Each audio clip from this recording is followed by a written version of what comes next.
Hello, everybody, and welcome to today's event. Welcome, welcome. My name is Juana Estrada, and I'm very excited to have you guys on today's call. For those who are new to today's call, my name is Juana Estrada, and I'm the event manager here at Latinas in Tech. And if feel free, if you can, add in your chat where you're joining us today. I'm actually here joining everybody from Chicago, which for anybody here on the call today, I'm sure you have been like myself this week, very excited about the beautiful weather that we experienced. Um, Before the call, I was mentioning how us Chicagoans love 40-degree weather. To us, it's like summer, and then I know a lot of people who have families either on the West Coast or in warmer areas. 40-degree weather is not summer, but for sure for us here in Chicago, it definitely is. Oh, I see another Chicagoan. Hi, welcome, welcome on the call. And I see a lot of people from the West Coast. I am very, very jealous of all of you all. This time of the year is definitely very brutal for us here in the city, but this year actually has been a lot different. I think just in general, having the sun out, even if it's cold out, it's always a privilege here in the city. But thank you so much to all of you here joining us today and adding in the chat where you're located from. I'm going to actually jump in right into a conversation. I don't want to take too much of your time. But as mentioned, my name is Juana Estrada and I'm the event manager here at Latinas in Tech. And I'm very happy to have you guys all on today's call, joining us as we discuss a little deep and further with our event focusing on partnership and mentorship and startup programs. And as mentioned, I also want to give a quick shout out to our sponsor of today's event, Elastic, and to our speaker of today, Priscilla, who will be talking more in depth as far as journeying into her mentorship and partnership with startups and how she has been able to collaborate with startups throughout her career journey. Before we get started, if you are new to our network, I welcome you all. And I hope that you are also in the rope with all of our events that we have going on this month. As you know, this is International Women's Month, and we have a lot of events happening this month in regards to that. And so we're very, very happy to have you all. And if you are new to our network, we offer opportunities for you guys to join and connect and network in many ways. But our main focus here is to help Latinas in tech who are looking to advance in their career, are looking to grow their network, are looking to find representation. And we do this through our three pillars, which is professional development, recruitment, and representation. So you might ask, how can I be part of your network? That is very easy. All you have to do is go onto our website, which is latinasintech.org, and there you'll be able to log into the register page where you'll be able to just log in, create a profile, and there that's it. That's basically how you'll be a member of our 1,700 plus network of women, over 20 chapters, and we're located in over 23 places here in the US and also around the globe. So we have members, I'm not sure in the chat if it's been added, but we do have members from as far as Spain, Brazil, Mexico, Canada, you name it. So it's not just here nationally, it's also globally. So just a quick housekeeping rules for today. I do encourage you all to continue to chat in the chat box, ask questions, drop in your LinkedIn information or any other resources you guys have in relation to today's conversation. But also too, I encourage you to add your questions for our speaker today in the Q&A. I will be moderating the Q&A once we are over our conversation part of today's event. So any questions that we do have for our speaker today, I will have them. I will look after them in the Q&A button, and you can find that right next to the chat button. Any questions you have, feel free to ask me through the chat or also through the Q&A. But with that, I would like to now open up the floor to today's speaker. Hello, Priscilla. Hi. I'm very excited to have you today, and also just I'm really looking forward to learning more about your journey. I know previous to me joining Latinas in Tech, I actually worked a lot with startups and people like yourself who did a lot of mentorship for just fresh entrepreneurs in tech. So before further ado, I want to open up the floor for you to do some intros of yourself, where you're located at right now, things of that sort. Yeah, exactly. I think I was one of the examples regarding the warm weather because I am South Florida also. I saw there's someone like from South Florida. I came from Brazil, so yeah, literally use it to the warm weather. So for me, like around 40s, which you mentioned, I like it is getting warm. For me, it is really not warm.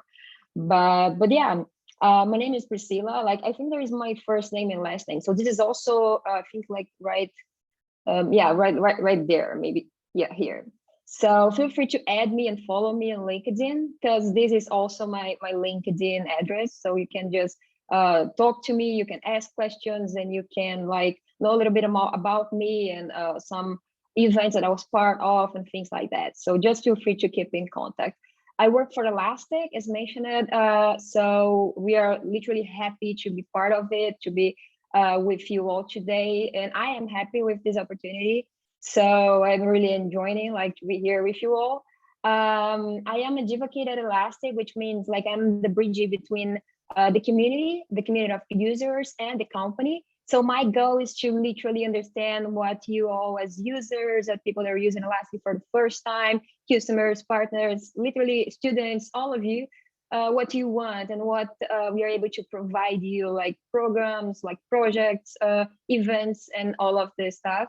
So also feel free to ask me things like things you want. There'll be also a raffle in the end. So this is also part of what we are planning to do. So just basically like this is what I do. I like to provide this good experience for you all, for you to enjoy the road with Elastic.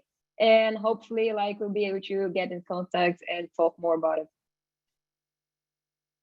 Thank you so much. I also definitely forgot to mention that we are doing a raffle today. So to all of our members here in today's call, please stay to the end as we'll be announcing the winner of today's raffle provided to you by Elastic. But yes, let's get into the conversation. I'm very happy that you mentioned your background as a Latina and also from Brazil. We know we have a lot of members in our chat who mentioned that they're also from there. So a shout out to all of you here in South America as well. But before I begin, just to jump into the conversation, I want to learn more about how your journey into sort of an ecosystem began and why you chose to go into technical mentorship. Yeah, sure. So let me talk about my journey with startups, because my dad owns a company, so I was kind of part of the process, I would say. So I was always passionate about his dreams. Like every time he was like, "Oh, I'm planning to do this or that to expand the stores and things like that," I was always like, "Oh, this is really amazing. So this is a good thing to do." So he was like always my inspiration when it comes to innovation, I would say. And so being part of like this environment, like staying with him and kind of not learning directly like from him, but kind of also shadowing, I would say, everything, all of his steps, I was able to learn also from him. But then like starting to work like at my first job, I had the opportunity to literally be part of it. Like I started as a developer, and also had the opportunity to be invited to to be a technical mentor in one hackathon. And it was something like literally for free, like a opportunity that I was not expecting, but little about passion to teach. Like I literally liked it to teach, to learn also from the people that are there. So with this experience, the first experience, I would say, I joined after an invitation the advocacy team from that company, and being part of this advocacy team where we really talk about, like, I think the core of it is like the user experience. So I literally had more opportunities to meet some startups. So I started like proceeding with the mentorships. I learned it from other mentors with the technical mentorship more specifically.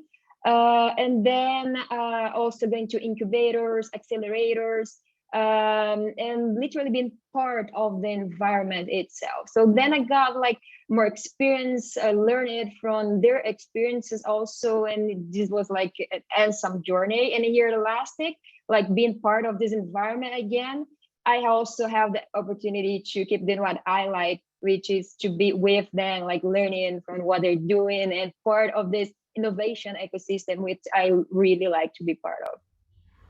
That's amazing. And everything you talked about, I feel like, I've also lived through vicariously as from my previous technical work. So I understand completely where you're coming from. It's a very inspiring environment to be in. But there are members who actually don't really know about like what it is to be part of a hackathon or what an incubator is. Do you mind explaining a little more in depth, like what an incubator is and how that has helped you, get to learn more about innovation and tech and things of that sort?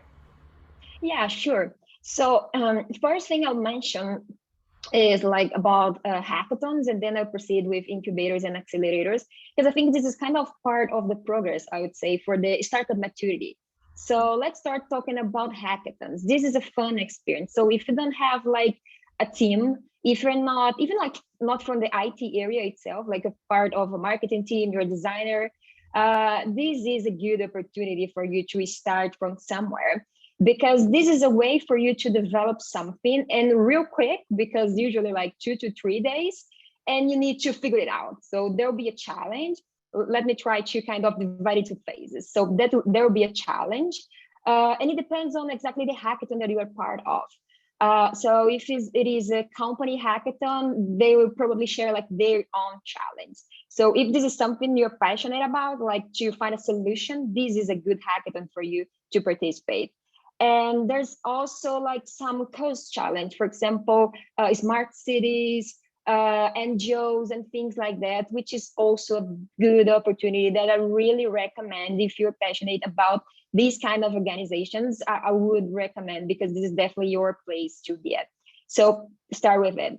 And basically, like after like talking about the challenge and what they really want as an output, you have around 2 to 3 days to provide a solution, to come up with a solution, but not alone. So you build a team, you'll be part of a team with different skills. So this is also a good thing for you to remember, like different skills are really important. Diversity in your group and actually everywhere, like as part of all of the companies, this is important. That's why I like hackathons, because it is like a small company that you have like 2 to 3 days to develop and to deliver a solution. So this is why I like it. But then after, for me, like the team formation, you proceed with the ideation, which means like for you to start to think about the solution you want to deliver. So to think about how to solve this problem, this challenge. And then after it, like you're going to literally start planning. And start planning, I would say there are two things. Like first thing is the business part, which I don't know if you're used to, but there's the business canvas model, which is really popular.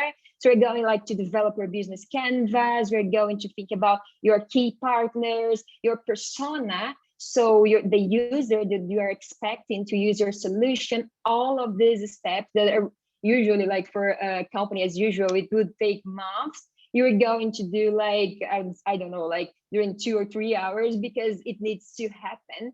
And then after this step, the next step starts, which is the proof of concept. So proof of concept is really cool, because you have like 2 to 3 days. And what happens there is like you don't have enough time. So you need to deliver something.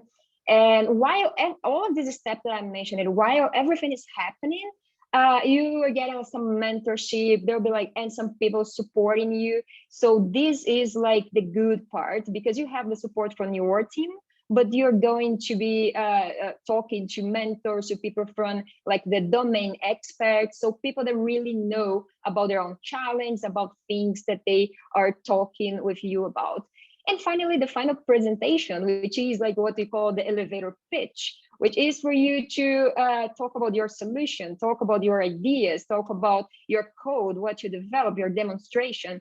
This is the right time for you to understand what you're going to deliver to the market. So, and it needs to be something like fast, but also something that makes sense. So this is a good time. Again, you're going to, like when I say we, it's really funny, because you are part of when I'm mentoring, but we are going to provide you mentorship. So this is how it works, even like to prepare, to present like this elevator pitch. This is part of the mentorship role, like to literally be with you while all of these things are happening.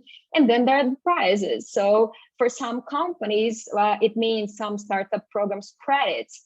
For others, like if they want to find a solution, it means that they're going to incubate you to be part of their startup journey, and to start to literally develop their solution. So there are different prizes. I would say like start to analyze the prizes before joining, and analyze even like the challenge to see if there's a match or not, because if there's not, then probably this is not that good for you.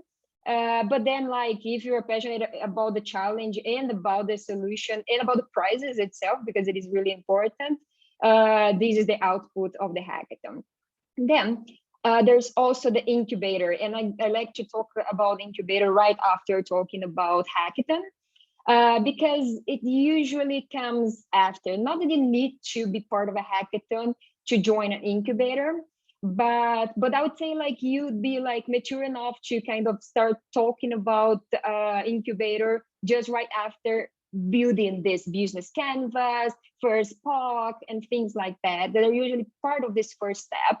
So because it is really impossible for you to talk to an incubator without all of these first steps, without your MVP, your product, like the demonstration to share with them, the business canvas, all of your persona, the experiences you had, their opinions, their feedbacks you're getting. So all of these things are really important. So that's why I consider like this as a second step, or the first step for the ones that already have like this first homework done.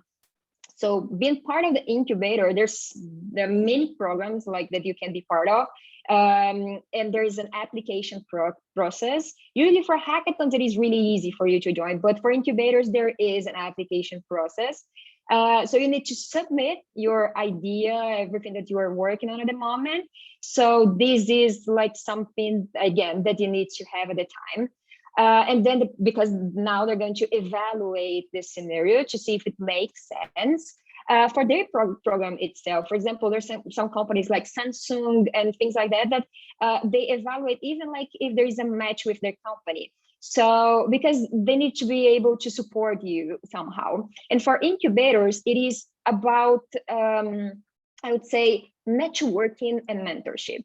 I like to name this way, like for incubator, it is about networking and mentorship, because you already have the solution, you already thought about it, but now let's consider all of the circumstances, the market, the other companies, the possible competitors.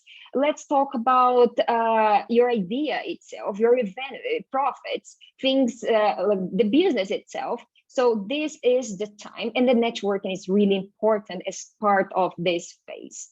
And then finally, there's also the accelerator, which is, I would call, they also say, unfortunately, the death valley, the place where some startups, they give up, they don't want to work anymore because they're not getting investments. Why? Because the accelerator part is your opportunity to get investments from investors. So usually, like there's some investor, like they call like the angel investors, but there are also companies that with some what they call like fund rounds. So you need to like present your solution, and they'll see if it makes sense or not for them to invest in your company. If not, unfortunately, you can like try again and try one more time, or probably like start from the beginning and come up with a new idea. But don't give up, because it is really, really common. And I saw these things happening for a startup to kind of, oh, I'm not like, I can't receive investments. I think I can't scale my solution. Even with the mentorship that the accelerator program provides, I can't literally grow my solution and start to scale and get investments. But they keep working together, and they change their solution. They literally understand the feedbacks, they improve it, and they start again. So don't let it happen to you. Like, don't be part of this death valley, because I don't think it would make sense if you really like want to work with your team and build a solution. So basically, like summarizing, these are like the three like names that I would probably mention more than once. I love how well you explain all of this. I think for myself, because I have some background in this and understand it, like everything you said, I was like, that was perfectly well described. Like, thank you so much. But for all of everybody who was in the call, who are new to these concepts, I hope we took some notes, because these are valuable. You kind of just had like a one-on-one crash course on the journey, right? Of you, of like you mentioned, of a startup, right? And it's very true. To your point about accelerators, oftentimes the journey for a startup is cut short because of the fact that all of these limitations that happen, right? Whether it be they're not getting a great network, or they're not getting good investors, or they probably don't have a good team, right, that they've developed in the early stages from like the hackathons and sort of like that. So very valuable points. My question to you though is, as part of this whole journey of the ecosystem and the journey of a startup, right? As a technical mentor, how does your process go about, right? Going into mentorship, right? In the discussion, what is your process like when you're mentoring these startups, from the technical perspective, from what your Yeah. experience is? So first thing I would mention is technical mentorship is really important from day one, like from the beginning. Why? Because there are times that we're like, oh, but I have a technical team, I know about it, so I'll just like go with it. Or maybe you just start with the business, but without planning all of the IT infrastructure, what you're going to build literally, and you think it would work, but in fact, it won't. This is not uncommon. So, and I already had experience to talk to a startup, like not in a hackathon anymore, like already in during the incubator cycle, that talking like literally understanding like their solution and their infrastructure. It was kind of impossible to achieve what they were expecting to achieve, and this is really frustrating, not for me but for them, because you need to consider the IT mentorship from the beginning.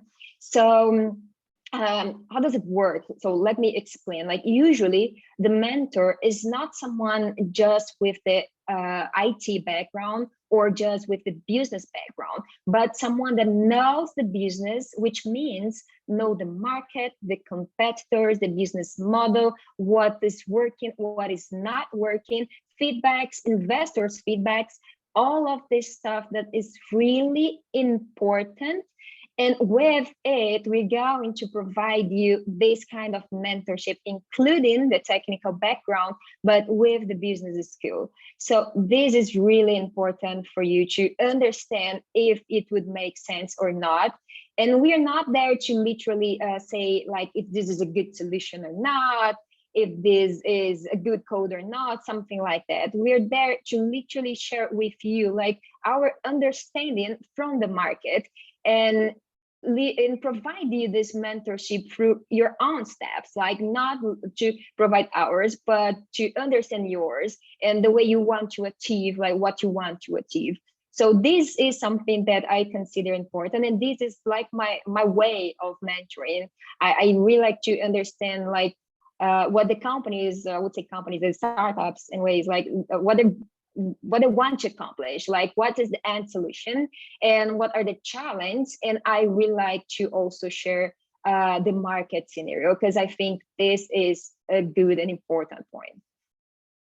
Oh, that's amazing. And I think that's also, I didn't know that there were so many elements involved when it came to technical mentorship and just the importance of it, right, in the journey. Usually I would think that, the main focus is how to attract the investors, right, or create that business model. How long would you say that it took you to get to this point, right, to become a mentor, and also to just, how I'm sure that you faced some difficulties within your career journey, but was it difficult for you to get recognition or respect as a technical mentor as well? Yeah, I would say answering that how long question. My first experience was literally because there was no mentors enough for a hackathon in my past company. So this was like the first opportunity where they had a AI solution. It was like one of these big tech companies. And they were like, okay, we're going to organize a hackathon. And they found out that they needed mentors.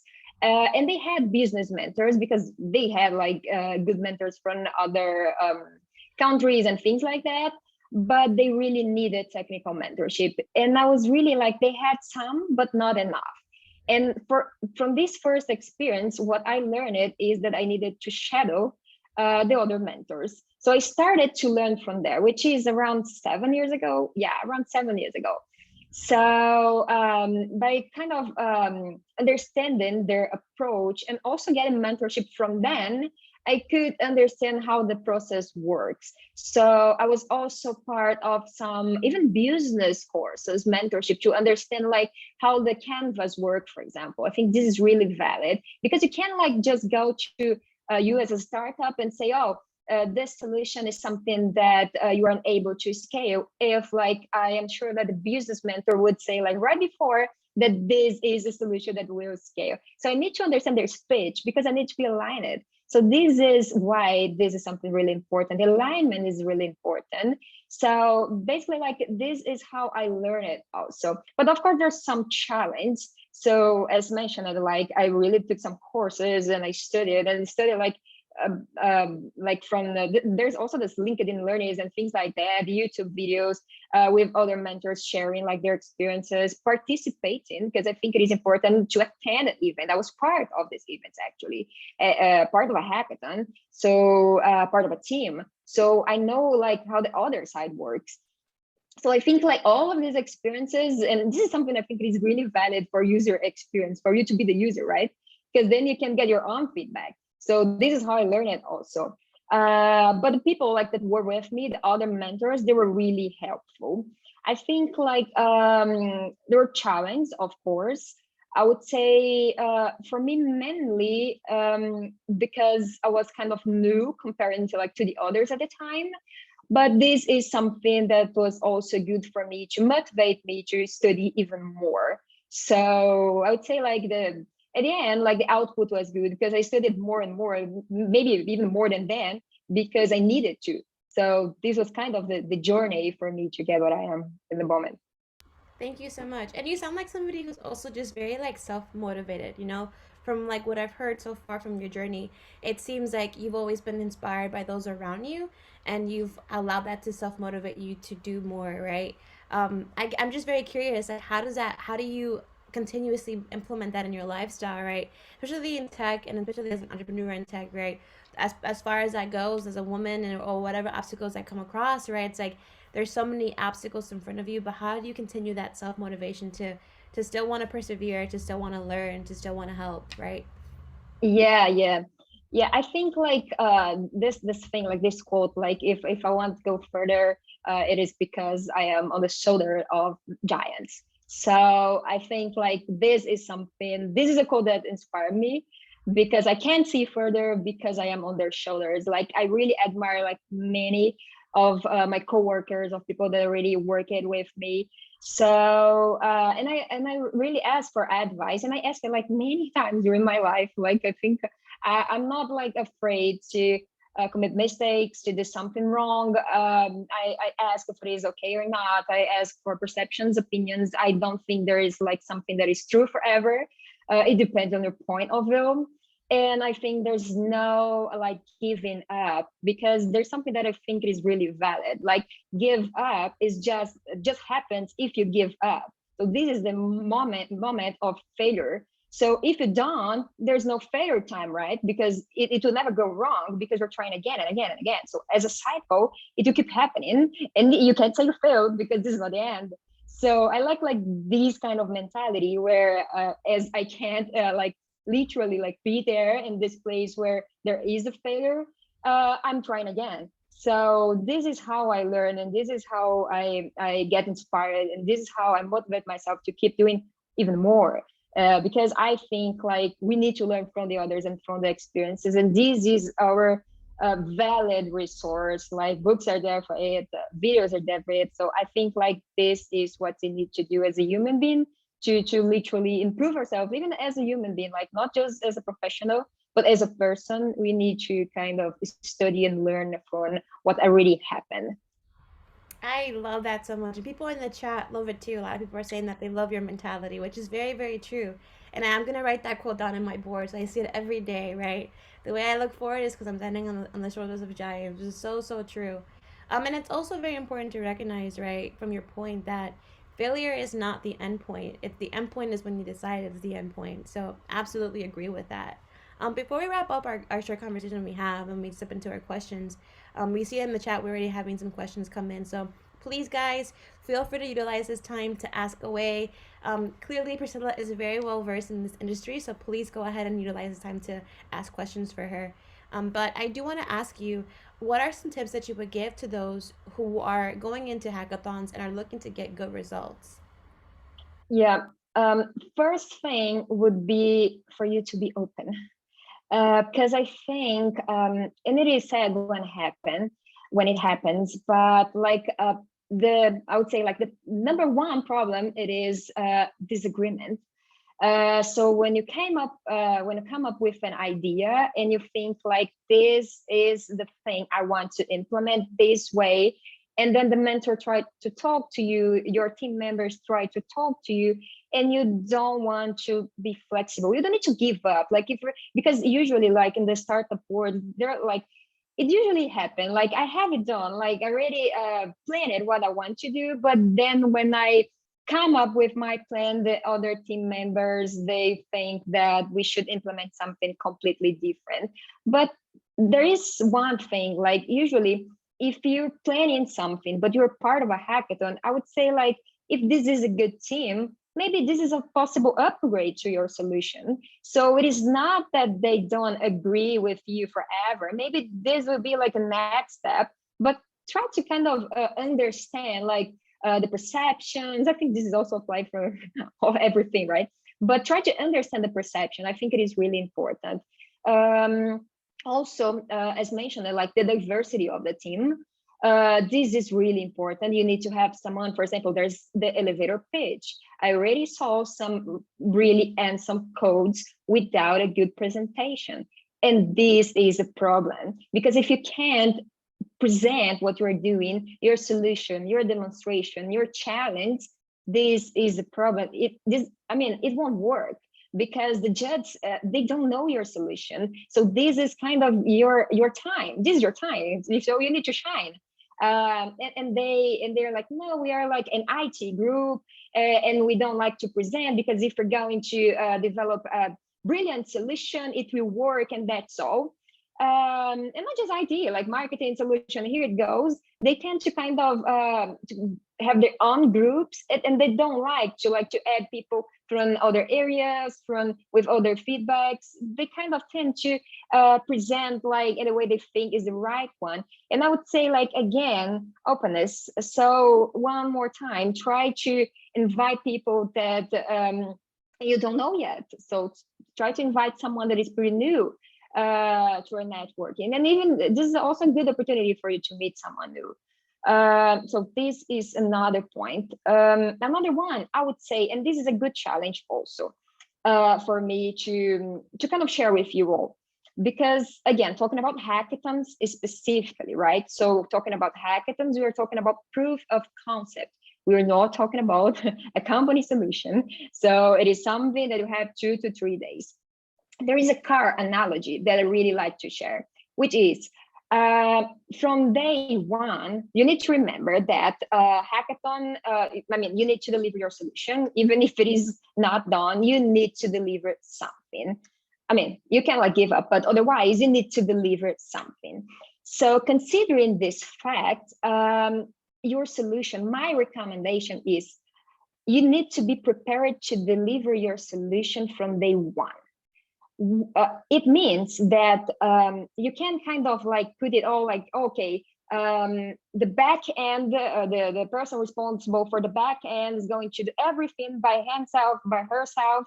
And then that's it. Like when it is done, we're going to add the front end. And when it is done, we're going to invite the marketing person to kind of look and see if it would make sense. And here it goes. This won't work. Why? Because sometimes we forget that there are bugs, there are problems, there are things like in the between that you're not expecting. And if you need to deliver a solution, you need to be ready to deliver it from day one. It means, and then again, the car analogy, it means, for example, if my goal is to deliver a car, from day one, I can't be working on the door. I need to start with a skateboard, for example. Why? Because the goal is to start to go from one place to the other, which means it is working from day one. So from day one, it is working. It is going from one place to the other. It is not a car yet, but if you show it to the other judge, it is a solution. It is working. But if you show to the judge two doors, this is not a car. Like, this is not even something that you could use. So just remember, this is something really important. Like, from day one, the entire team needs to be part of it. Like, they need to be part of the solution of the core. Let me see if there's something else. I already mentioned like the importance of the elevator pitch. So again and again, I would mention. Oh, and also what is important is the validation. So take care, because this is something that sometimes we think we know what our users need, but we don't. So ask the domain expert, ask the user. For example, like if you're working with, I don't know, providing a solution to elderly people, then maybe even like your interface needs to be different. You need to have like big buttons and things like that that you're not considering. So when they're going to try to test your solution, they won't have a good experience, even the judge and things like that. So consider your user. Like, it needs to be user centric. It needs to be user centric. And I think to kind of end of this one, I would say, remember the why. Remember the solution, remember the challenge, remember what you're going to do, because it is really common for me, like to watch, like watching the presentations, to see something that is completely not related. I mean, it is cool, but not related, not solving the problem, not solving the pain point. So remember the pain point and solve it. So I think like these are some recommendations, maybe I forgot some. But yeah, feel free to ask like for more if you think of a specific step of this journey. No, I think that was very well said, and I think and you brought up a really good point about, your analogy about the car, is that it's collectively as a team. I think it's super essential, whether you're doing a hackathon or you're creating a startup, right? As a team, as a core, you have to all be on the same page, right? You have to all know the ins and outs. It can't just be one person that's taking the lead in one section.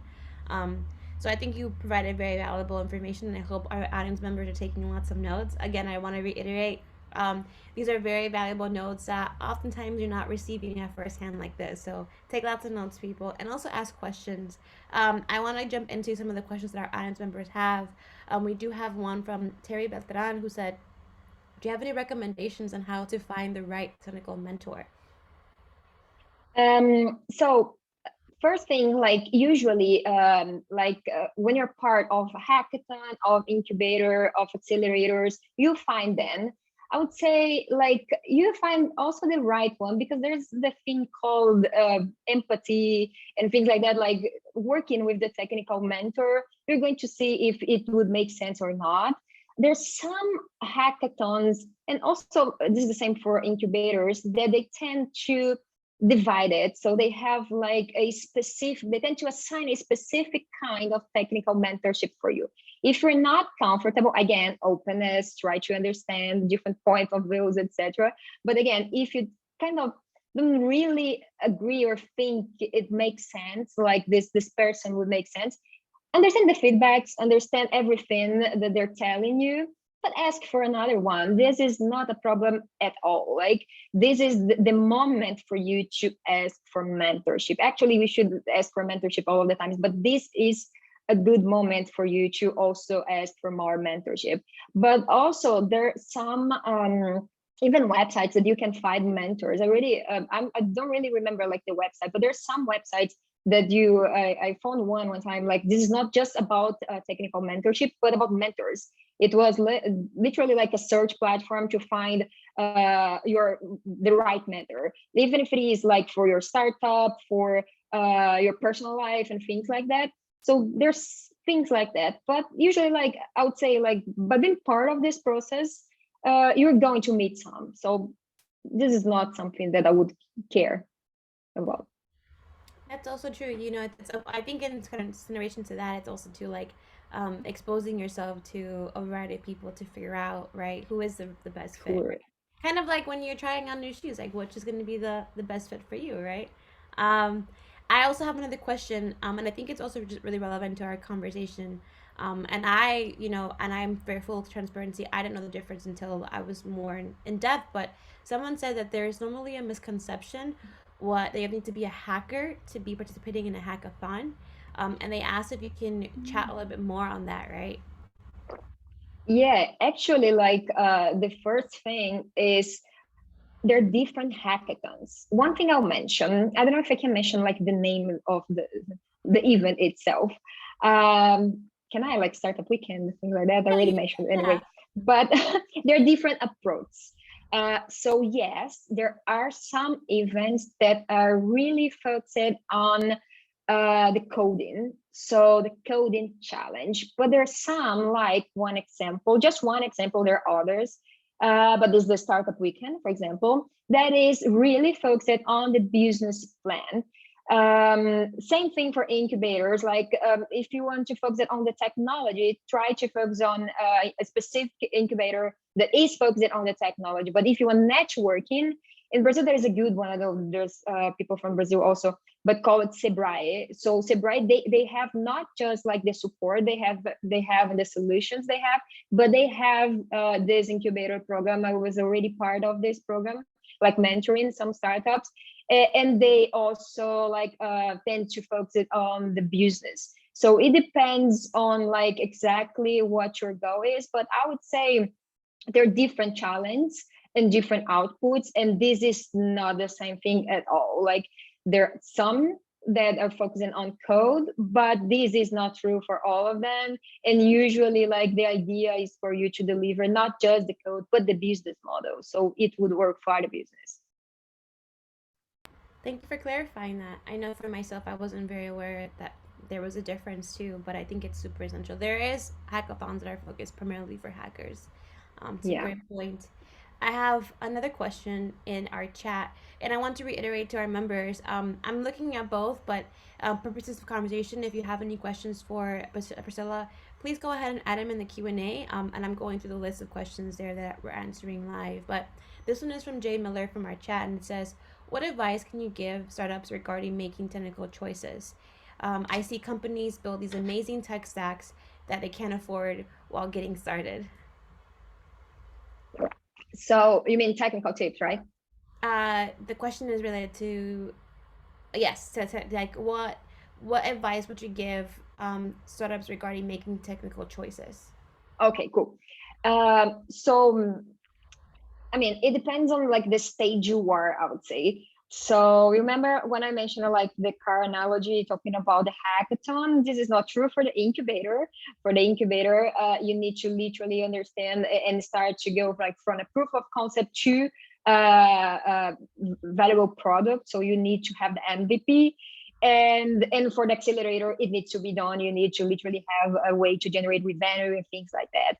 So, and for each of them, I would provide different recommendations and tips. So, but I would say, like, trying to summarize, I would say one thing I think is really important: don't lie, don't lie, don't tell like the judge, the audience, the investors that you are able to do something you are not. Mm. This is common, this is painful, this is not good, and this is the end, kind of, this is the failure. Because this is something that, I mean, it is not that, I mean, probably you're not that sure about, probably you're not maybe lying on purpose, you don't want to, but you think this is something that might work, but you never try it. So don't make promises you can accomplish. I think this is for all teams, right? Don't make promises you can accomplish. So make sure you talk to the technical mentor, and I mean, understand like all of the possible feedbacks, try to implement, try to see if it is something feasible. If you can really implement it at the moment, consider the business model, which is consider your budget. Because for example, if you're part of a hackathon and you want credit from a startup program, sorry, but this is your priority. Use these credits, because even like, oh, but I want this other company, I want these other credits, but you need to kind of be aligned with the business of your company. So if there's no budget, try to start with what you have. Probably like put this like upgrade as part of the roadmap, but try to start with what you have because this is for free. Otherwise, we're going to pay, and this is a problem for some startups. They start paying, and it gets really expensive, and they need to stop it all because it is not working properly anymore, and they need to give up again because it is not working. So try to consider the business also. That's why I talked about the business mentorship versus the technical mentorship, because you really need to understand this context and this scenario. And the last thing I would also recommend would be, again, there are some stages. I'm talking about the hackathon and the incubator, but for the accelerator, for example, this is the time for you to grow.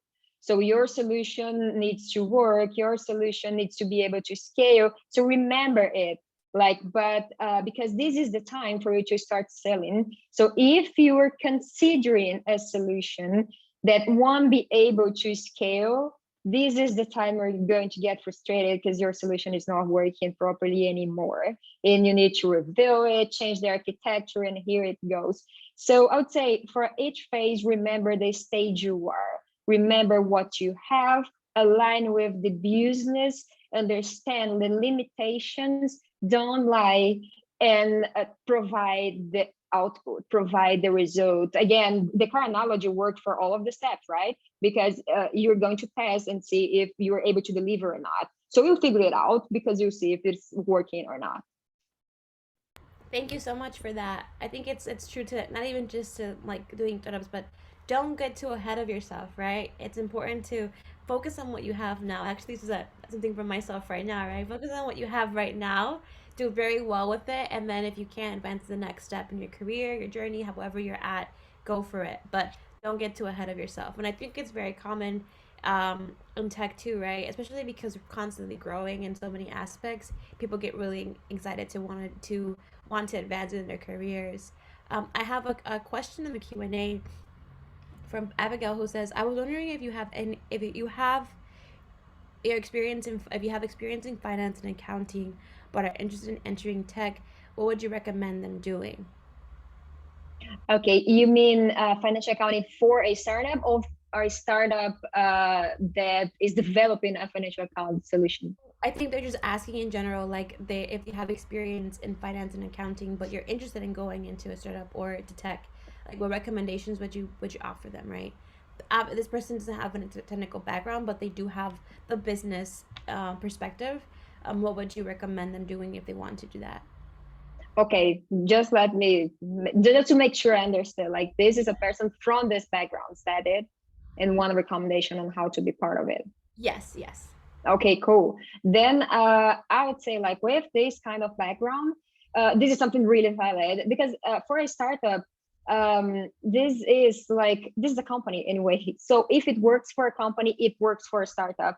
So, and for a company, we know this is something needed. This is something that they need to have. This is something that they need to care about. So if it works for a company, it works from day one for all of these steps I mentioned. This will work. So this is not different and shouldn't be actually, because this is a company that is just starting. Awesome. So keep in mind that Abigail, you can begin the journey at any point. You already have an asset to it. Yeah, Um, exactly. I any other questions from our audience members? I would love to be able to use this time for you guys to pick the brain of Priscilla and get more information for yourselves. Um, oh, I have a really good question. How can you start an incubator, or how can you start in an incubator? Yeah, let me just make sure I understood. How can you start like an incubator? You want to have an incubator, you want to own an incubator yourself, or you want to be part of the process, just to make sure I understood. But I can kind of answer both. Can you answer both actually? Because I would actually like to know myself. Yeah. So I would say to be part of an incubator, again, there's the application process. So find out the right one you want to be part of. There's some that kind of submit all of them and wait for the one that will accept them. This is also an option. But also it is good for you to kind of find like the right match. So just look for the one you want to be part of and apply to be part of it literally. So, and to start an incubator, what I would recommend literally, I think it depends on the country, legislation, and rules.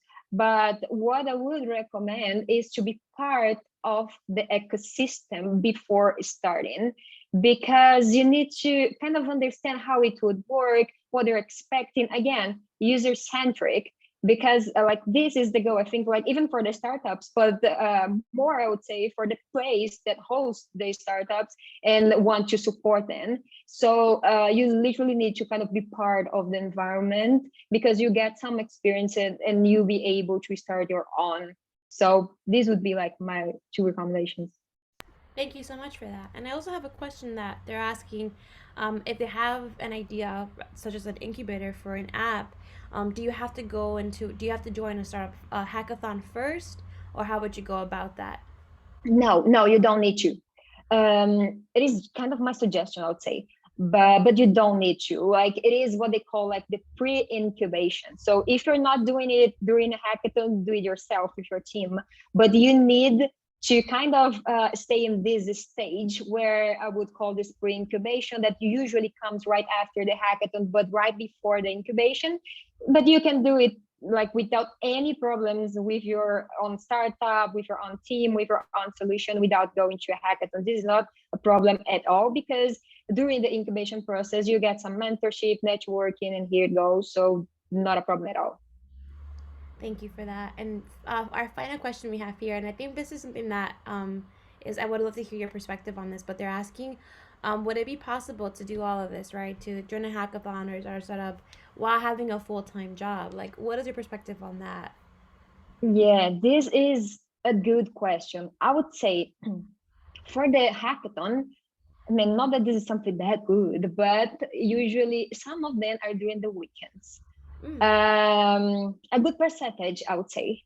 So, I mean, good and bad at the same time, but it is kind of the solution.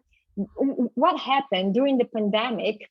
Not that we are kind of, I mean, we are still during the pandemic, but anyway, during the pandemic, what happened was some of the hackathons, at least some of the ones I know, started to promote their events virtually. So the team building, all of these tasks. I really think I miss it. I was part of one. I miss it part of the process, because I like this. I like to stay with them and things like that. And I feel like this is kind of code, but at the same time, it worked.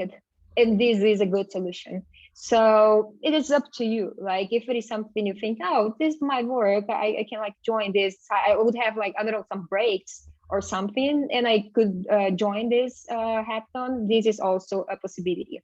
Now talking about the incubator and the accelerator, you don't need like to stay with them all the time. Okay, so I mean, there are some processes, so mentorship processes and things like that, that is really important for you to attend. Otherwise, there's some startups waiting, so they really want you to stay with them, but they're not a co-working space for like a full-time working. So they're there to support you, but you go to your house, you do a job, everything you're doing, just come back with the output that you agreed to deliver. So this is important, but you don't need to stay with them all the time. And for the accelerator, even less. Like the point here with them is to get investments, to grow your startup, and to sell even more and better. So point there is for you again to understand the feedback, to ask for feedback, and to be part of the investors, the round of investments, because otherwise you won't get investment. But again, not a full-time job like with them at the time. Like it is just important for you to deliver the outputs that they're requesting you to. I think that's very valid. I oftentimes feel like people think that they have to drop everything if they want to create their own business or begin a startup. But a lot, like you mentioned, a lot of these incubators and startups, they don't require your demand to be there. They're mostly just used for them to use as a tool for you to be able to succeed, right? Exactly. But thank you so much. If you guys have any further questions, Priscilla did mention and she encouraged you guys to add her on your LinkedIn. So you have her first and full name here. Go feel free to add her information on there and to follow her up and ask questions further. But I do want to quickly announce the winner of our raffle. We do have one of our Elastic members in the chat, and they'll probably follow up with you. But if not, I will message you to just to confirm that I can get your email before the end of the event. But congratulations to Lupita Ochoa Leon for the winner of today's event. And thank you so much for participating today and just being part of this. And then thank you so much, Priscilla. I feel like today, I know I had a lot of background on this, but a lot of what you talked about are like great refreshers for me and for our audience members. So thank you so much for being so insightful. Do you have any final comments for us or for our audience Yeah. members? First of all, thank you so much for the opportunity. Thank you all for the questions. It was really good to answer. Again, and one more time, like feel free to add me on LinkedIn and to send more messages. This is not a problem at all. Like usually people are like, oh, I was not expecting you to answer, but yes, I was answering. So this is not a problem. But I would say like my comment to end the session would be regarding the Latin ecosystem and Latin environment. Usually people ask me like about the challenge regarding legislation, regarding bureaucracy and things like that, that they feel it is not that easy to open a business, to start from somewhere, and there are probably some other countries that it would be easier and things like that. Yes, this is true regarding the legislation and probably the bureaucracy. But what we sometimes we forget is that Latin, I mean, as a region, we have many opportunities because when there's a problem, there's a solution that we need to find. So this is the moment for us to look for these solutions because the legislation is one point, solve it. If there is a legislation, if the startups can't grow in our country, solve it. Start a startup to solve this problem. So problems are solutions. If you identify problem, you have like 70% because this is the point. Like the problem identification is really important. So if you identify the right problem, solve it. And I think for Latin, we have this opportunity. We have many problems regarding the bureaucracy, for example, that you can be part of the solution. So don't be like motivated, like or not willing to try just because of where you are at the moment. And the other one is we're pretty distributed, right? So there's a globalization, and you can talk to a startup in another country. You can get mentorship from somewhere else. So also one more thing for you, and to let you know that Latin is also an easy place for you to start something and to start solving the next challenge you're planning to solve.